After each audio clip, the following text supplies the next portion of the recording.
Hello friends, welcome to my channel. आज हम बात करने वाले हैं सीबीएसई के एक लेटेस्ट सर्कुलर के बारे में जो कि स्टूडेंट के अटेंडेंस से रिलेटेड है। जैसा कि आप स्क्रीन पे देख पा रहे होंगे, जिसका सब्जेक्ट है compliances with attendance requirement as per CBSE examination bylaws for board examination eligibility. तो इस वीडियो में मैं इसी सर्कुलर के बारे में डिटेल में डिस्कस करने वाला हूं, पॉइंट टू पॉइंट। तो वीडियो को एंड तक देखिए ताकि कोई भी कंफ्यूजन ना रहे। इनकेस अगर कोई डाउट्स है तो आप डायरेक्टली कमेंट के थ्रू या व्हाट्सएप के थ्रू मुझे कांटेक्ट कर सकते हैं, जो कि मैं डिस्क्रिप्शन बॉक्स में दे दूंगा। अगर चैनल पे फर्स्ट टाइम आए तो please like and subscribe to my channel, ताकि हम फर्दर भी ऐसे कंटेंट्स ला सकें। तो चलिए शुरू करते हैं। अब बात करते हैं मेन अटेंडेंस रूल, यानी कि mandatory attendance means board examination for class 10th और 12th में बैठने के लिए स्टूडेंट्स की मिनिमम 75% अटेंडेंस मैंडेटरी है। ये सीबीएसई के एग्जामिनेशन बायलॉज रूल 13 और 14 के अकॉर्डिंग है। रिलैक्सेशन की बात की जाए तो बोर्ड सिर्फ कुछ सीरियस इमरजेंसीज में 25% की छूट दे सकता है। अब बात कर लेते हैं सीरियस रीजन क्या क्या हो सकते हैं। First, medical emergency. Second, national या इंटरनेशनल स्पोर्ट्स इवेंट में पार्टिसिपेट करना। थर्ड, ऐसे ही कोई और सीरियस रीजन। लेकिन इन सभी केसेस में प्रॉपर डॉक्यूमेंट्स रिकॉर्ड देना जरूरी होता है। As per the CBSE circular, schools के लिए कुछ जरूरी डायरेक्शंस हैं जो कि स्कूल्स को ये फॉलो करना जरूरी है।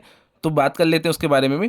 स्टूडेंट्स और पेरेंट्स को इन्फॉर्म करना मींस सभी स्टूडेंट्स और पेरेंट्स को 75% अटेंडेंस क्राइटेरिया, इसे पूरा ना करने के कॉन्सिक्वेंस के बारे में ज़रूर बताएं। अब बात कर लेते हैं लीव एप्लीकेशन मींस अगर स्टूडेंट मेडिकल या किसी और रीज़न से छुट्टी पर है तो लीव लेने के टाइम पे प्रॉपर मेडिकल और अन्य डॉक्यूमेंट्स के साथ में स्कूल में अप्लाई करना होगा। अब बात कर लेते हैं अनऑथराइज एब्सेंस मींस बिना रिटन रिक्वेस्ट के छुट्टी को अनऑथराइज एब्सेंस माना जाएगा।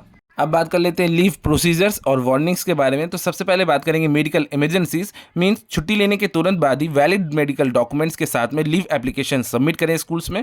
अब बात कर लेते हैं सीबीएसई इंस्पेक्शन वार्निंग के बारे में मींस अगर सीबीएसई की सडन इंस्पेक्शंस में पता चलता है कि स्टूडेंट्स बिना प्रॉपर लीव रिकॉर्ड के एब्सेंट हैं तो उन्हें नॉन अटेंडिंग या डमी कैंडिडेट्स माना जाएगा और ऐसे स्टूडेंट्स को सीबीएसई बोर्ड एग्जामिनेशन में बैठने की परमिशन नहीं दिया जाएगा। अब बात कर लेते हैं अटेंडेंस मॉनिटरिंग और रिकॉर्ड्स के बारे में।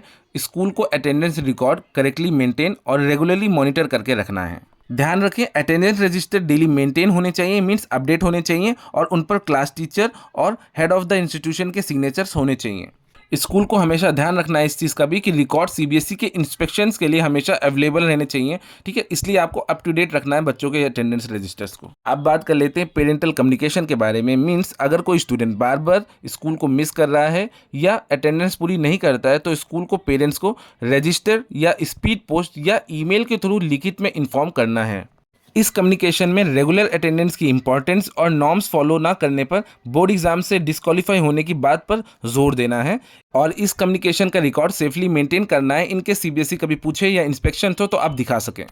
अब बात कर लेते हैं डिस्क्वालिफिकेशन और स्ट्रिक्ट एक्शन के बारे में। तो सीबीएसई अटेंडेंस रिकॉर्ड चेक करने के लिए सरप्राइज इंस्पेक्शन रख सकता है, तो ध्यान रखना। रिकॉर्ड्स इनकम्प्लीट मिलने पर या स्टूडेंट रेगुलरली स्कूल ना आने पर स्कूल पर डिसएफिलिएशन या मान्यता रद्द जैसी स्ट्रिक्ट एक्शन हो सकती है और स्टूडेंट्स को एग्जाम से डिस्क्वालीफाई किया जा सकता है। ध्यान रहे कि एक बार स्कूल ने शॉर्टेज ऑफ अटेंडेंस केसेस में सीबीएसई को सबमिट कर दिए तो उसके बाद अटेंडेंस रिकॉर्ड में कोई भी चेंज अलाउड नहीं होगा। अब हम बात करेंगे स्टैंडर्ड ऑपरेटिंग प्रोसीजर यानी कि एसओपीज और डेडलाइन के बारे में। अटेंडेंस में कोई भी शॉर्टेज होने पर फॉलो किए जाने वाले कुछ स्टेप्स और डेट्स हैं, तो उसके बारे में डिटेल में डिस्कस कर लेते हैं। सबसे पहले बात करेंगे school action for condonation means attendance की जो कैलकुलेशन है वो एकेडमिक सेशन की 1 जनवरी तक ही की जाएगी, ध्यान रखें। और सबमिशन डेडलाइन की बात करें तो अटेंडेंस शॉर्टेज केसेस के लिए कंसर्न रीजन ऑफिस में 7 जनवरी तक में पहुंच जाना चाहिए। सीबीएसई की तरफ से स्ट्रिक्ट डेडलाइन है क्लास 10th और 12th के लिए। ठीक है, क्लास 10th या 12th के एकेडमिक सेशन की 7 जनवरी के बाद कोई भी केसेस एक्सेप्ट नहीं होगा, ध्यान रखें। रिजेक्शन की बात करें तो मैंडेटरी डॉक्यूमेंट्स के बिना केसेस को तुरंत रिजेक्ट कर दिया जाएगा। मैनिपुलेशन वार्निंग की बात की जाए तो एक बार शॉर्टेज रिपोर्ट होने के बाद अगर स्कूल कहता है कि अटेंडेंस पूरी हो गई है तो इसे मैनिपुलेशन माना जाएगा और स्टेटस चेंज नहीं होगा। अब बात कर लेते हैं mandatory documents for condonation means कॉन्डोनेशन के लिए स्टूडेंट्स या पेरेंट्स से क्या क्या डॉक्यूमेंट्स लेना जरूरी है। सबसे पहले रीजंस की बात की जाए तो प्रोलॉन्ग्ड इलनेस यानी कि लंबी बीमारी, ऐसे में कौन सी डॉक्यूमेंट्स की जरूरत पड़ेगी। पेरेंट्स की रिक्वेस्ट, साथ ही साथ गवर्नमेंट डॉक्टर से पीरियड ऑफ एब्सेंस का मेडिकल सर्टिफिकेट, सभी मेडिकल रिपोर्ट्स, एक्सरेज और स्कूल का रिकमेंडेशन। अब बात कर लेते हैं reason number 2, loss of father या मदर और some others such incident leading to his her absent from the school and meriting special consideration means माता या पिता या ऐसे ही किसी सीरियस इंसिडेंट्स का लॉस होना। ठीक है, इस केसेस में पेरेंट्स या गार्जियन की रिक्वेस्ट चाहिए होगी और कंसर्न अथॉरिटी से डेथ सर्टिफिकेट और स्कूल का रिकमेंडेशन लगेगा। अब बात कर लेते हैं नेशनल स्पोर्ट्स पार्टिसिपेशन। ऐसे केसेस के लिए पेरेंट्स की रिक्वेस्ट लगेगी, साथ ही साथ में कंसर्न अथॉरिटी से सर्टिफिकेट और स्कूल का रिकमेंडेशन लगेगा। अब बात कर लेते हैं schedule for sending the request to the CBSE for coordination of attendance, जिसमें हम एक्टिविटीज और शेड्यूल्स के बारे में बात कर लेते हैं। देखिए, इस शेड्यूल में टोटल 5 स्टेप्स हैं। फर्स्ट है स्कूल देखेगा अटेंडेंस, जो कि अटेंडेंस कंसिडरेशन की बात होगी। सबसे पहले स्कूल आपकी अटेंडेंस चेक करेंगे रूल 14 के अंडर पे। स्कूल देखेगा कि आपको अटेंडेंस में माफ़ी मिलनी चाहिए या नहीं, जिसकी लास्ट डेट है 1 January of the academic session.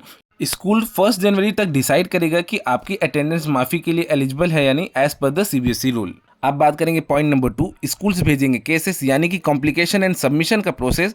तो जिन स्टूडेंट्स के अटेंडेंस कम है और स्कूल उनके लिए माफ़ी की रिक्वेस्ट करना चाहता है, उन सभी केसेस को स्कूल टेबुलर फॉर्म में कंपाइल करेगा, लिस्ट बनाएगा, मीन्स साथ में ज़रूरी डॉक्यूमेंट्स भी लगाएंगे। ठीक है, ये सब स्कूल्स को रीजनल ऑफिस तक भेजना होगा ताकि वो 7 जनवरी तक पहुंच जाए, यानी कि एक्टिविटी नंबर 1 से लेकर 7 दिन के अंदर।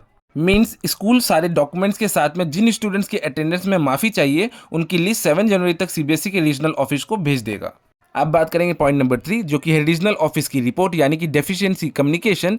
जब रीजनल ऑफिस को ये लिस्ट मिलेगी तो वो चेक करेंगे, अगर डॉक्यूमेंट्स में या इन्फॉर्मेशन में कोई कमी या डेफिशिएंसी हुई तो वो स्कूल को वापस बताएंगे कि ये चीज़ मिसिंग है। ठीक है, ये कम्युनिकेशन 15 दिन के अंदर हो जाना चाहिए, यानी कि 21 जनवरी तक। अब बात करेंगे पॉइंट नंबर 4, डेफिशिएंसी फुलफिलमेंट के बारे में। मीन्स स्कूल पूरी करेगा कमी।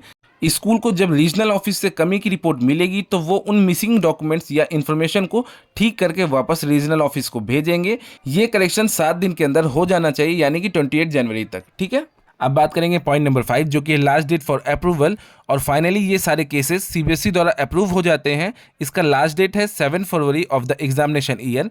मीन्स 7 फरवरी वो लास्ट डेट है जब सीबीएसई ऑफिशियली बता देगा कि किस स्टूडेंट्स को अटेंडेंस में माफी मिली है और कौन बोर्ड एग्जामिनेशन दे सकता है। स्कूल्स को ध्यान रखना है, शेड्यूल डेट के बाद कोई भी रिक्वेस्ट रिजेक्ट कर दी जाएगी। अब बात कर लेते हैं प्रोफार्मा के बारे में, जो कि आप स्क्रीन पे भी देख पा रहे होंगे, जिसे यूज करके स्कूल को अटेंडेंस शॉर्टेज के केसेस में आगे भेजने होते हैं। इसमें ये डिटेल्स भरनी होती है, जैसे कि candidate name, registration number, roll number, teaching days की संख्या, अटेंडेंस डेज की संख्या, अटेंडेंस परसेंटेज। ठीक है, प्रोफार्मा में स्कूल का रिकमेंडेशन का एक ऑप्शन होता है जिसमें आर या एन मार्क करना होता है। आर का मतलब होता है आपने उसको रिकमेंड किया है, एन का मतलब होता है उस स्टूडेंट्स को आपने नॉन रिकमेंड में डाला हुआ है। पूरे फॉर्म को फिल करने के बाद प्रिंसिपल का सिग्नेचर, स्कूल का नेम, स्कूल का नंबर, एफिलिएशन नंबर और स्कूल की सील चाहिए होती है। इसके बाद इसको आप अपने रीजनल ऑफिस में सेंड कर सकते हैं। तो इस वीडियो में सिर्फ इतना ही था। अगर आपको वीडियो अच्छी लगी हो, इन्फॉर्मेटिव लगी हो, तो please like and subscribe to my channel. मिलते हैं नेक्स्ट वीडियो में। Thanks for watching.